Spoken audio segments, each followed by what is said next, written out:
The cruelest mistake a powerful man can make is believing the woman beside him has no power of her own. Rain streaked across the 48th floor windows of Whitmore Dynamics, turning the Manhattan skyline into a blur of silver and steel. Inside the executive boardroom, everything remained perfectly still. 12 leather chairs surrounded a polished walnut table. Crystal water glasses caught the cold morning light. At the far end, beneath the company's silver emblem, Ethan Whitmore adjusted the cuff of his charcoal suit and glanced at his watch. He hated being kept waiting. At 42, Ethan had built a reputation around control. Markets moved when he spoke. Executives changed strategies when he entered a room. Business magazines called him relentless, visionary, untouchable. And 6 months earlier, he had walked away from his marriage with the same confidence. Naomi would struggle without him. That was what he had believed. She would miss the penthouse, the invitations, the private flights, the name. Eventually, she would call. Eventually, she would ask to come back. She never did. The boardroom doors opened. Ethan looked up, and his expression changed. Naomi Carter Whitmore stepped inside. No diamonds. No dramatic entrance. No trace of the woman he remembered standing quietly beside him at charity galas, while photographers called her the billionaire's elegant wife. Today, Naomi wore a tailored ivory suit over deep brown skin, her natural curls swept back from a face that revealed nothing. In one hand, she carried a slim black leather notebook. Ethan recognized it immediately. He had not seen that notebook in years. For reasons he could not explain, the sight of it bothered him more than her presence. Naomi. Her name came out flatter than he intended. She met his eyes. Ethan. Nothing more. No anger. No warmth. She crossed the room and took the empty chair near the opposite end of the table. Ethan leaned back slowly. This is a closed board meeting. I know. You're not on the board. Naomi placed the black notebook beside her folder. Not yet. A faint tension moved through the room. Ethan noticed it then. Nobody looked surprised to see her. Not legal counsel. Not the chief financial officer. Not even Samuel Price, the 70-year-old chairman who had stood beside Ethan when Whitmore Dynamics went public. Ethan's jaw tightened. What exactly is going on? Samuel removed his glasses and folded them carefully. We were waiting for everyone to arrive. Everyone is here. Samuel looked toward Naomi. Yes, he said quietly. Now they are. Something cold settled beneath Ethan's ribs. He had spent the previous week preparing for this meeting. Whitmore Dynamics had suffered a difficult quarter, but difficult quarters did not frighten him. He had survived recessions, lawsuits, failed acquisitions, hostile competitors. Companies stumbled. Ethan Whitmore did not. He opened the presentation folder before him. If this is about the Meridian acquisition, I've already prepared. It isn't. Naomi's voice stopped him. Not loudly. She did not need volume. Ethan stared across the table.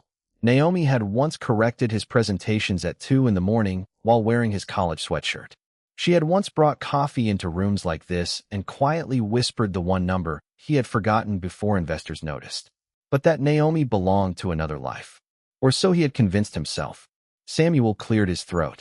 Before we discuss operations, there has been a material change in the company's ownership structure.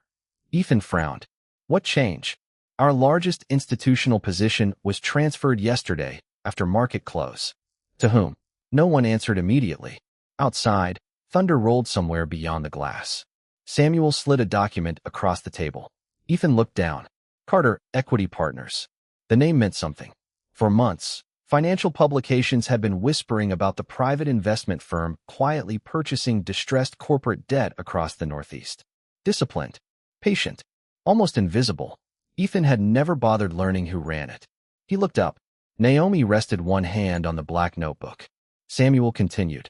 Combined with several previously acquired positions, Carter Equity Partners now controls the largest voting interest in Whitmore Dynamics. Ethan's gaze moved from Samuel to Naomi. Then, back again. That's impossible. Naomi finally opened her folder. Her movements were calm, measured, the same way she had signed their divorce papers 6 months earlier. Ethan remembered that afternoon with uncomfortable clarity. He had expected tears. Instead, she had removed her wedding ring, placed it beside his expensive fountain pen, and signed every page. He had mistaken her silence for defeat. Now Naomi looked directly at him across the empire they had once dreamed about building together. Samuel spoke the words Ethan suddenly did not want to hear. The controlling shareholder requested today's meeting. Ethan swallowed. And who? He asked. Is the controlling shareholder? Naomi closed the folder. For the first time that morning, the smallest hint of something appeared in her eyes. Not revenge. Certainty. That would be me. 6 months earlier, Ethan Whitmore had told his wife she had entered their marriage with nothing. He had no idea she was about to prove how much of his empire had always belonged to her. Long before the world learned Ethan Whitmore's name, there was a woman sitting across from him at a kitchen table, teaching his dreams how to survive.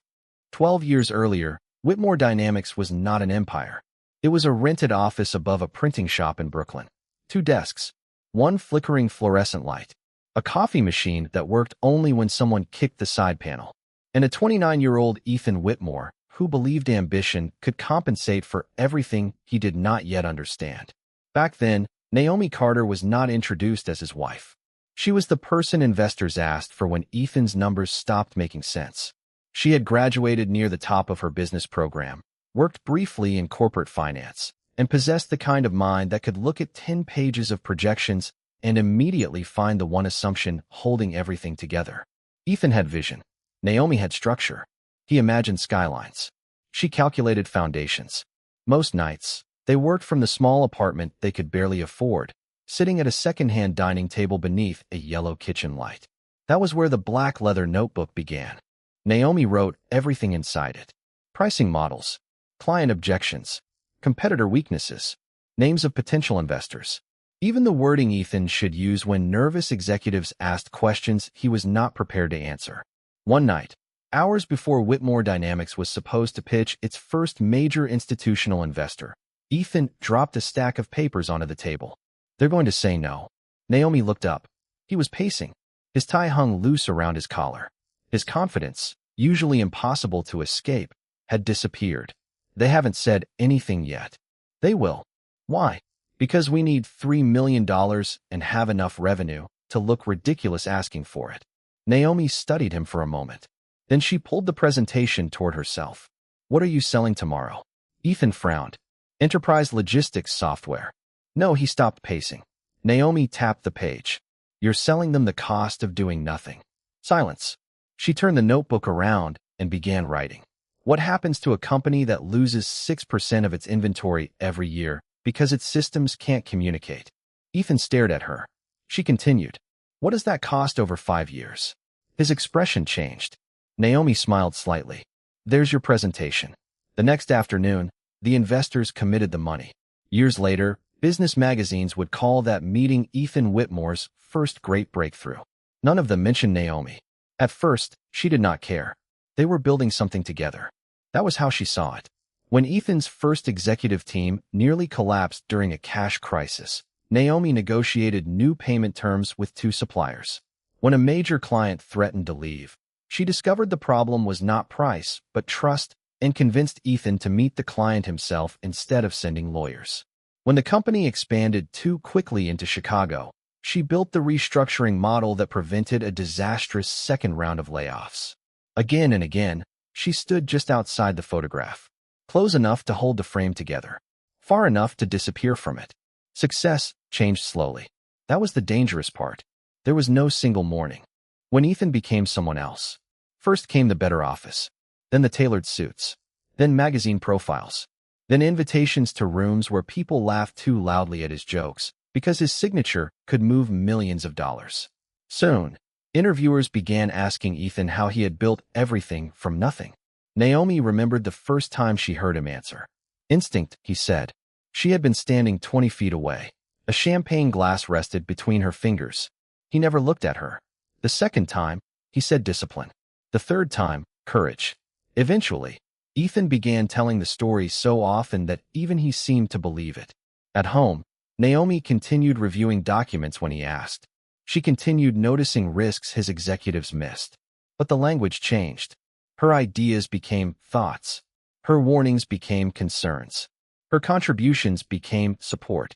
And Naomi Carter, once the woman who helped design the company's earliest strategy, became known at charity dinners as Mrs. Ethan Whitmore. She smiled when introduced. She shook hands. She never corrected anyone.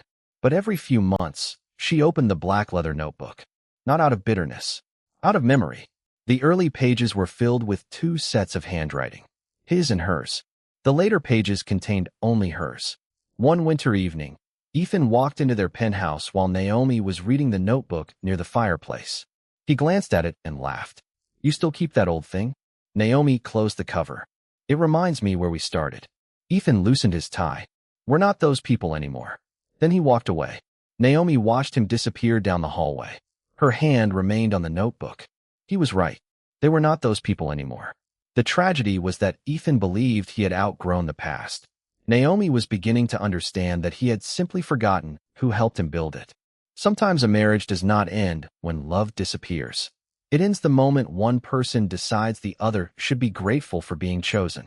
The beginning of the end arrived beneath crystal chandeliers. Whitmore Dynamics was celebrating its 15th anniversary at the Grand Meridian Hotel, where 300 guests filled a ballroom overlooking Manhattan. Gold light spilled across white linen tables. A string quartet played near the windows. Photographers waited beside a silver wall stamped with Ethan Whitmore's name. Naomi stood beside him in a midnight blue gown, her expression composed as camera flashes illuminated the room. For years, this had been her place. Half a step behind, close enough to complete the picture, never close enough to be credited for creating it. "Mr. Whitmore, this way." Ethan turned toward another camera. Vanessa Hale appeared at his other side. She had joined Whitmore Dynamics 8 months earlier as Chief Communications Officer, arriving with flawless credentials, ruthless instincts, and an extraordinary ability to tell Ethan exactly what he wanted to hear. "Perfect," Vanessa said, adjusting his jacket before the photograph. "The magazine wants something confident." Naomi watched Ethan smile. Not the smile he used at home. The one he reserved for people he wanted to impress. Vanessa leaned toward him and whispered something. He laughed. Naomi looked away. The laughter did not hurt. What hurt was how familiar the pattern had become. Late meetings. Private strategy dinners Naomi had once attended. Calls that stopped when she entered the room. Vanessa's name appearing in conversations where Naomi's had quietly disappeared. Naomi had asked no questions. Not because she was afraid of the answers. Because she had learned that truth usually revealed itself when given enough silence. That night, it did. After Ethan's speech, Naomi left the ballroom to find the black notebook she had accidentally left in the private lounge. As she approached the corridor, voices carried through a half-open door. Vanessa spoke first. "She doesn't fit the direction anymore." Naomi stopped. Ethan answered. "I know." 3 words. Calm. Almost bored. Vanessa continued. "The board wants a more modern public image. Investors notice everything. Your marriage is part of the brand whether you like it or not." A pause. Naomi could hear ice shifting inside a glass. Then Ethan laughed softly. Naomi had her place. Had, not has. She helped when things were small, he continued. But this company isn't being run from a kitchen table anymore. Naomi stared at the narrow line of light beneath the door. For 12 years, she had defended him in rooms he never knew existed. She had called him brilliant when investors called him reckless. She had reminded him of his worth before magazines printed it on glossy covers. And now he spoke of her as if she were an outdated piece of furniture. Vanessa lowered her voice. "Then what are you waiting for?" Another silence. This one longer.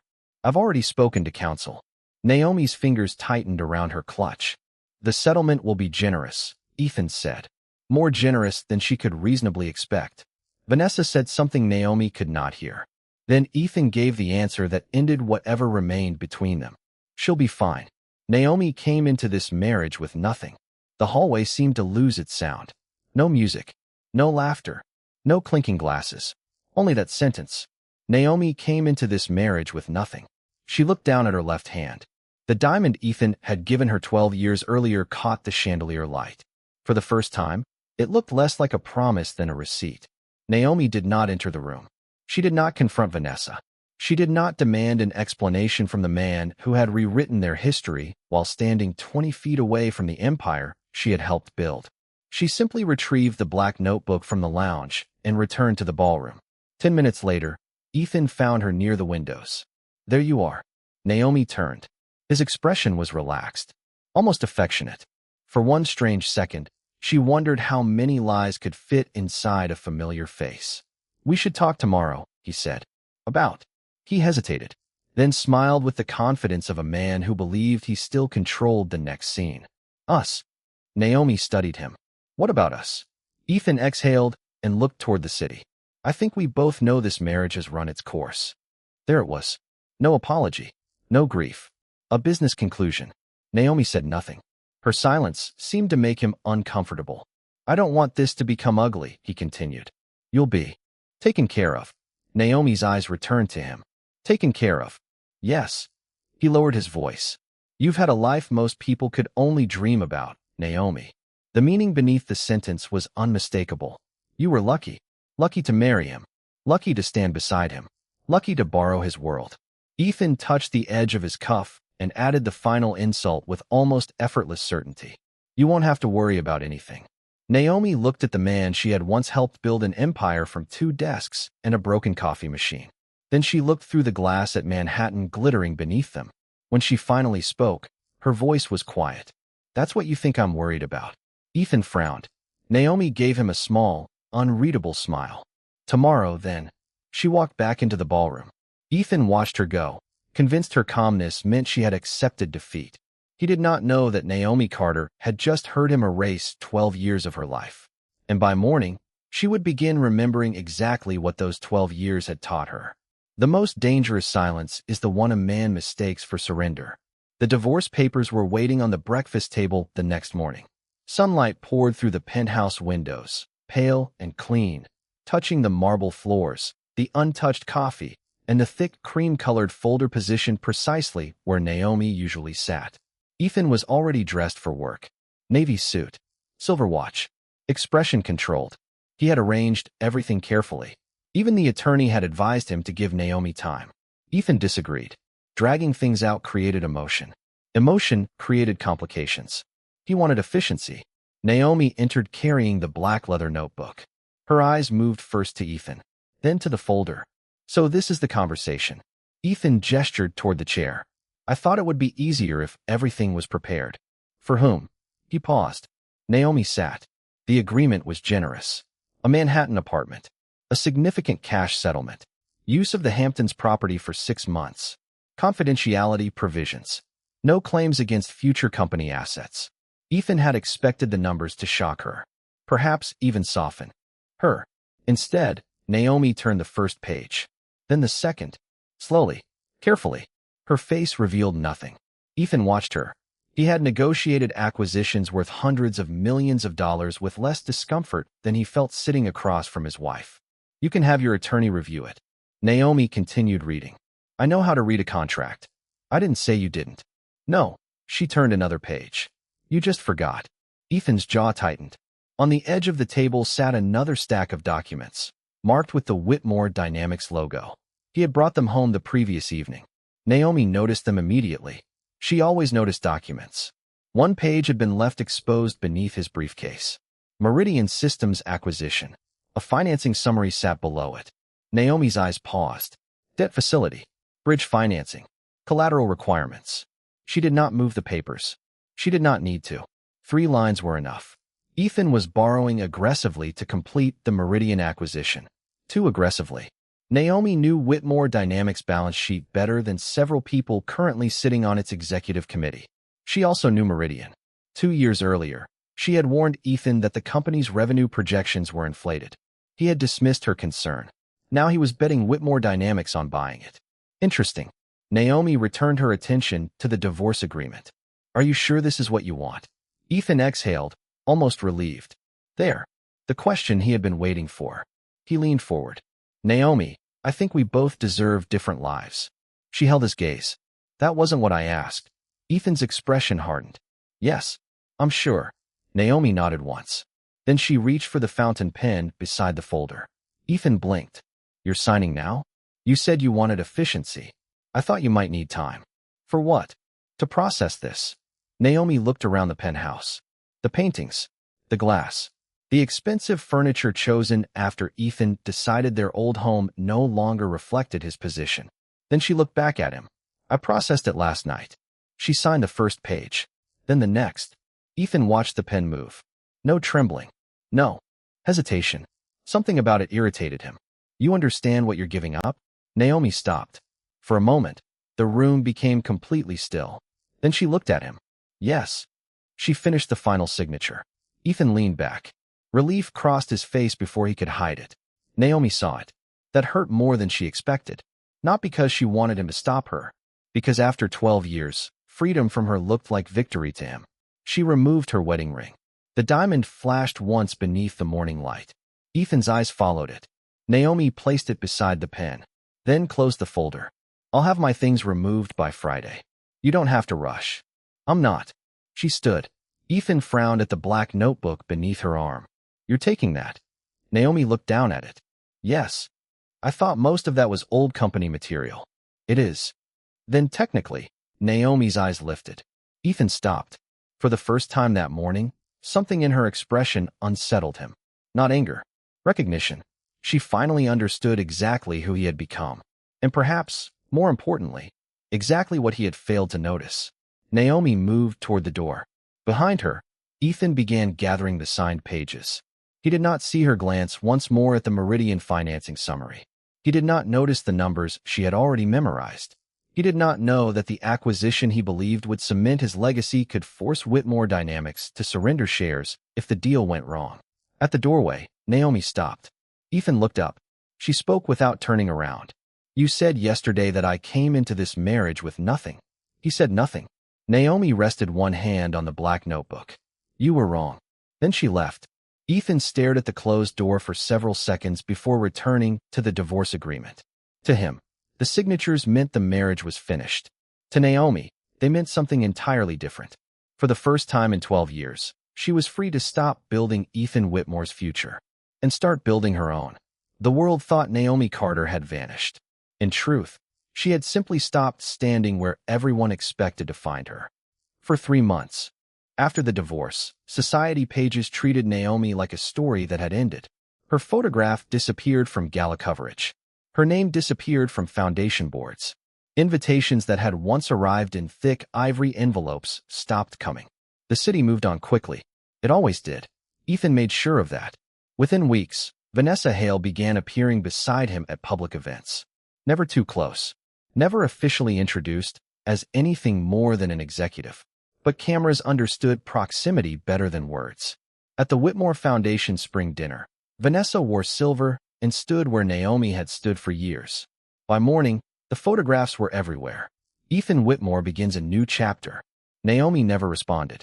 No interviews. No statements. No photographs leaving a lawyer's office in oversized sunglasses. Nothing. To the people who had spent years calling her Mrs. Whitmore, silence looked like disappearance. But Naomi had not disappeared. She had moved into a modest apartment in Tribeca with large windows, bare walls, and no memories Ethan had chosen for her. On her first morning there, she placed the black leather notebook on an empty desk. Then she opened her laptop. For 12 years, Naomi had helped build someone else's future. Now she began with a blank page. Carter, Equity Partners. She stared at the name for several seconds before pressing enter. No Whitmore. No borrowed identity. Just Carter. The first weeks were not glamorous. Naomi worked from a temporary office above a law firm. She made calls herself, reviewed debt structures herself, prepared investment models until midnight. Some people declined meetings. Others accepted because they remembered Ethan's wife and arrived expecting a social conversation. They left with a different understanding. One of them was Daniel Brooks, a retired manufacturing executive Naomi had helped during Whitmore Dynamics' earliest expansion. He entered her office carrying polite skepticism. He left 2 hours later after committing $5 million to her first fund. You always saw the problem before Ethan did, Daniel told her at the door. Naomi gave him a measured look. Ethan saw opportunity. And you saw? Consequence. She smiled faintly. That matters too. Word traveled quietly. Not through magazines. Through conference rooms. A regional logistics company needed restructuring. Naomi found the hidden value. A medical technology firm was drowning beneath bad financing. She renegotiated its debt. A family-owned manufacturer faced acquisition by a larger competitor. Carter Equity helped it survive. None of the deals were spectacular. That was precisely why they worked. Naomi was not chasing headlines. She was building credibility, one decision at a time. Meanwhile, Ethan was chasing something else. Scale. The Meridian acquisition became the centerpiece of his new strategy. He called it transformational. Vanessa called it visionary. Analysts called it aggressive. Naomi called it dangerous. One rainy evening, she sat alone in her office reviewing public filings. Whitmore Dynamics had increased leverage again. The bridge financing was larger than she expected. The acquisition depended on growth assumptions Naomi knew Meridian could not sustain. Then she saw it. A covenant. Small. Technical. Easy to overlook. If Whitmore Dynamics failed certain performance targets, lenders could demand additional collateral. Shares. Naomi leaned back slowly. The city glowed beyond the window. She remembered the morning of the divorce. The financing summary beneath Ethan's briefcase. The numbers she had memorized. Now the structure was complete. Ethan had built a trap around his own company. He simply did not know the door was closing. Naomi picked up the phone. Marcus. Marcus Reed answered on the second ring. He had spent years as outside counsel to Whitmore Dynamics before leaving private practice. Naomi. I was wondering when you'd call. I need to know who holds the company's secondary debt. A pause. That's not a small question. I know. And what exactly are you planning? Naomi looked at the black notebook beside her. The earliest pages contained projections written in her handwriting. Ideas Ethan had once called impossible. Strategies he later called his own. She closed the notebook.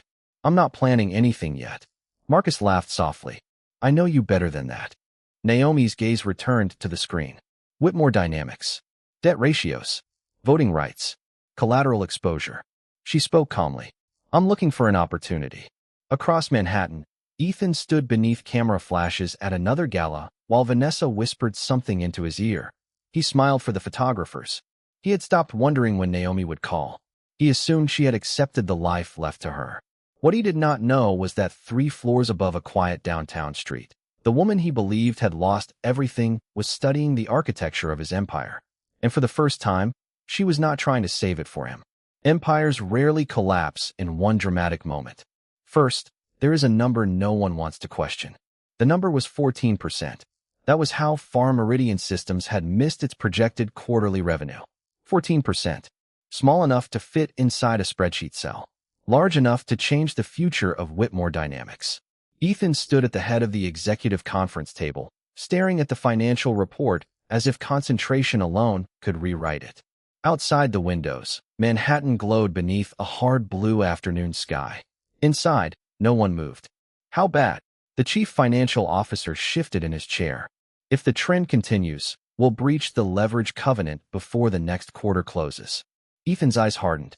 It won't continue. We've already revised Meridian's projections twice. Revise them again. The CFO hesitated. That won't change the actual revenue. Silence. 3 years earlier, executives had challenged Ethan openly. Now they measured every sentence before speaking. Success had changed the room. Or perhaps Ethan had. Vanessa sat 2 seats away, perfectly composed in a cream suit. We need to control the narrative, she said. The market doesn't need to know the integration is struggling. The CFO looked at her. The lenders already know. Vanessa's expression tightened. Ethan closed the report. We're not panicking over 1 quarter. No one answered. Because it was not 1 quarter. It was debt. It was declining margins. It was Meridian losing 2 major clients within 6 weeks. And hidden beneath all of it was the covenant Naomi had noticed before anyone in Ethan's inner circle seemed willing to say its name aloud. If Whitmore Dynamics failed to meet specific targets, lenders could require additional collateral. The collateral was equity. Ethan's control. 2 miles downtown, Naomi Carter was reading the same numbers. Her office was quieter now. No temporary furniture. No borrowed conference rooms. Carter Equity Partners occupied half a floor overlooking the Hudson, understated and precise. Naomi sat beside Marcus Reed while a financial model filled the wall-mounted screen. 14%, Marcus said. Naomi nodded. Worse than we expected. Better for your position. She looked at him. Marcus corrected himself. For the opportunity. Naomi appreciated the distinction. She had never wanted Whitmore Dynamics to fail. Too many employees depended on it. Too many families had built their lives around salaries Ethan now treated like figures on an operating sheet. Her goal was not destruction. It was control before his pride destroyed something worth saving. Marcus changed the screen. We acquired another portion of the secondary debt yesterday. How much? Enough to matter. Not enough to be noticed? Not yet. Naomi leaned back. Patience. That had always been Ethan's weakness. He wanted the victory before the work was finished. Naomi had learned to wait. Across town, Ethan did the opposite. Within 48 hours, he announced an aggressive restructuring initiative intended to reassure investors. Vanessa arranged television interviews. Business publications repeated phrases like strategic reset and disciplined integration.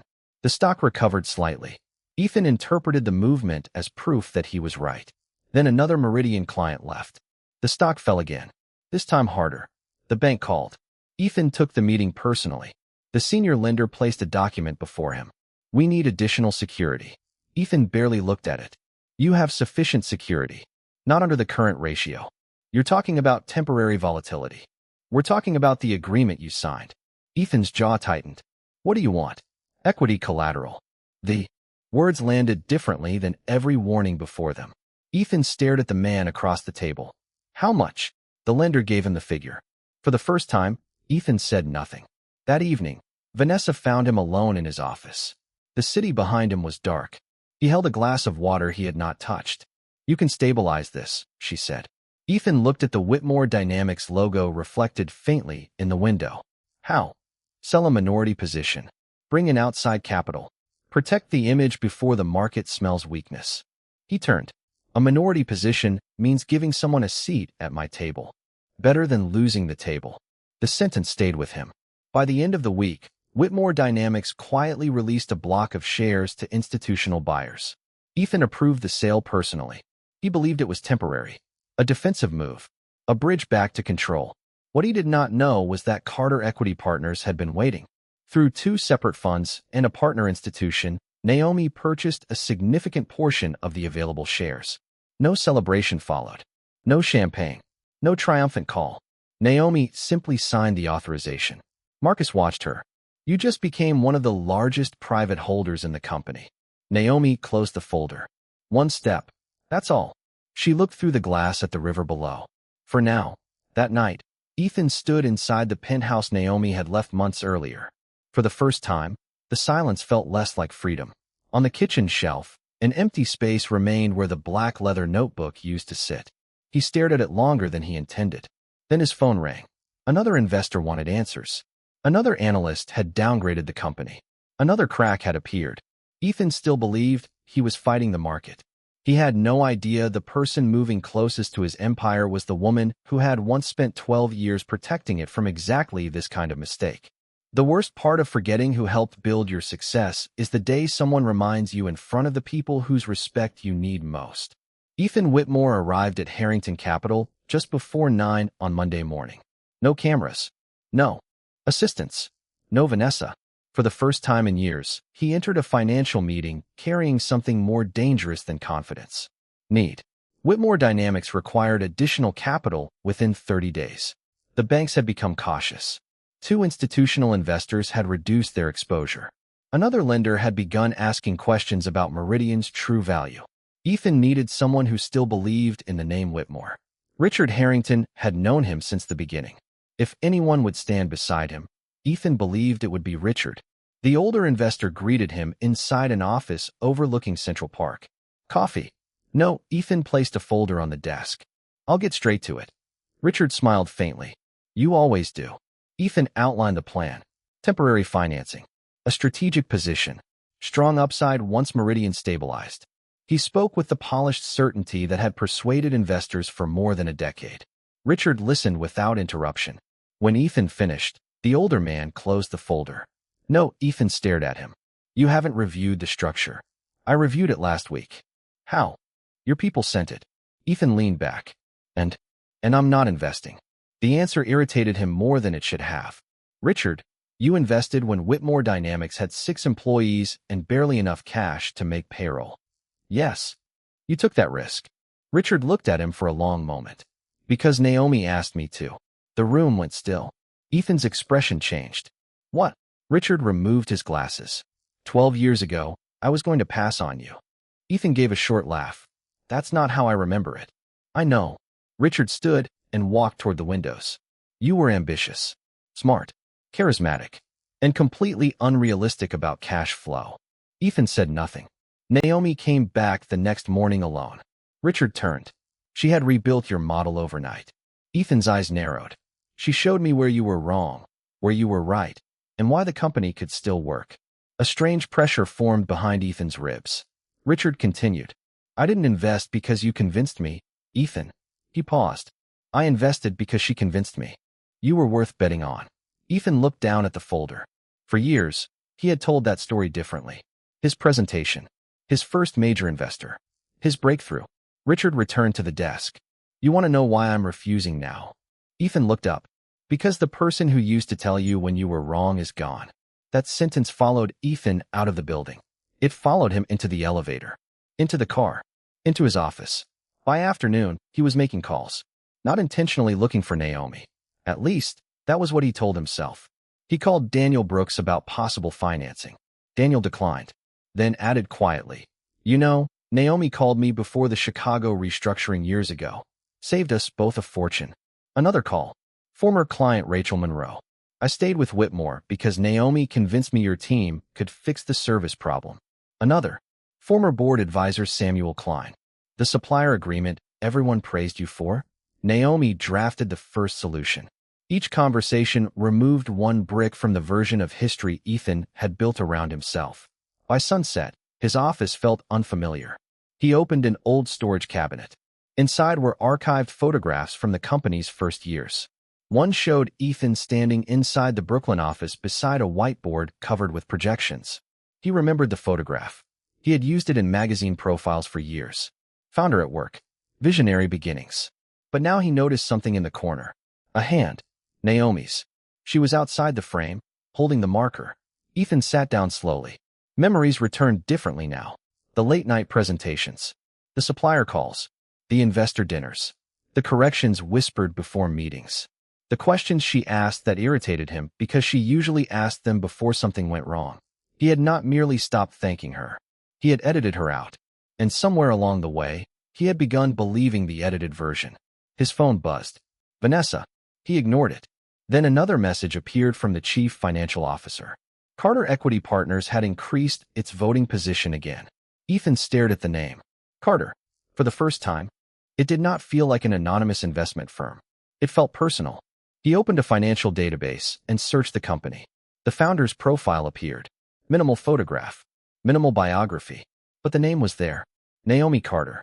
Ethan stood so quickly his chair rolled backward. No, he read it again. Founder and managing partner. Carter Equity Partners. Naomi had not disappeared. She had been building. Quietly. Precisely. Without him. Ethan looked through the glass walls of the office bearing his name. For the first time, he understood the truth. Naomi had never been the woman standing behind his empire. She had been one of the reasons it stood at all. And while Ethan had spent years erasing her from his story, Naomi had been writing a new one where his name was not required. Power changes a room long before anyone announces who owns it. 6 months after Naomi signed the divorce papers, Ethan Whitmore walked into the 48th floor boardroom, believing he still controlled what happened next. He did not. The rain had stopped, but gray clouds pressed against the Manhattan skyline beyond the glass. Samuel Price sat at the center of the table. The chief financial officer was beside him. Legal counsel had already opened 3 folders. And Naomi Carter sat near the opposite end with the black leather notebook resting beneath her hand. Ethan looked from one face to another, then at Naomi. So this is what you've been doing. Naomi said nothing. Samuel adjusted his glasses. Mr. Whitmore, before we proceed, counsel will summarize the current ownership position. Ethan did not sit. I know what Carter Equity has been buying. Not all of it, the attorney said. A screen illuminated on the wall. Percentages appeared. Voting shares. Secondary debt converted into equity. Institutional positions acquired through partner funds. Ethan stared at the numbers. The room seemed to grow colder. That can't be right. It is, Samuel said. Ethan stepped closer to the screen. Carter Equity Partners held the largest individual voting position. But beneath it were 2 additional investment vehicles. Ethan recognized neither. What are these? Naomi finally spoke. Affiliated. Funds. He looked at her. You controlled those too? Carter Equity had management authority. Ethan gave a bitter laugh. So you hid behind other firms. No, her voice remained calm. We disclosed everything required by law. You knew exactly what you were doing. Yes. One word. No apology. Ethan turned toward Samuel, and the board allowed this. Samuel folded his hands. The board doesn't choose who purchases publicly available shares. I built this company. The sentence echoed across the polished table. For a moment, no one responded. Naomi looked at him. There was no triumph in her face. Only recognition. She had heard those words before.